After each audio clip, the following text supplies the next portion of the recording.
Okay, so tell me a little bit about yourself and how you got involved in the disability community.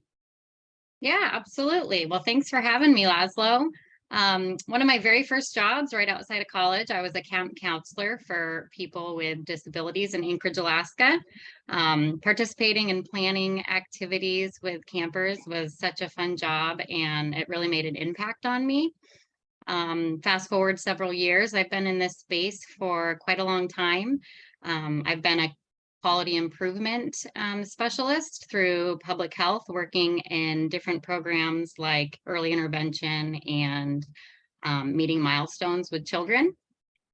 Since then, I started working as a Social Security disability advocate for young adults that were in foster care, leaving the system to make sure that they had benefits in place.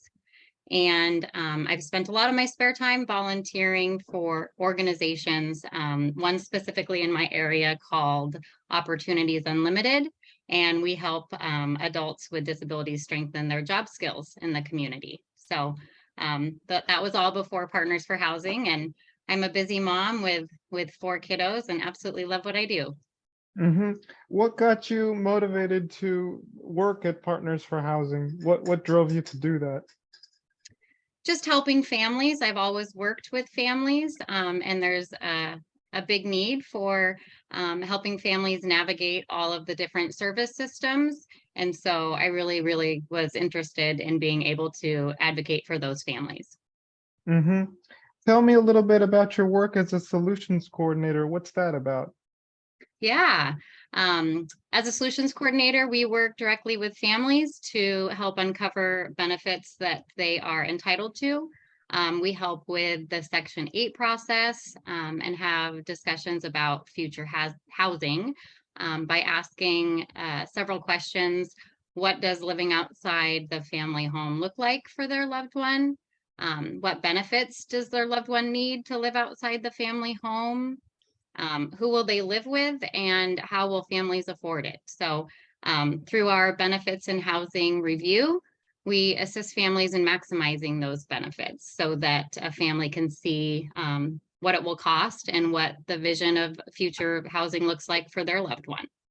hmm So based on your role, like what do you do to make sure that people with disabilities, have the resources they need to be independent and self-sufficient? What are some of the, and also what are some of the challenges with doing that? Yeah, great question. I truly believe that Partners for Housing is a much needed service for families. I know firsthand that there is an overwhelming amount of information out there. A lot of it can be a little confusing, and there's a lot of unused resources. In my role, since we do work with families and the loved one, we help them navigate all of those silos to be a little bit more confident throughout that process and make it a little less stressful, working together to identify and secure the right benefits and services that their loved one might need. And then just giving families a peace of mind, knowing that there's an agency out there that can help them navigate all of this.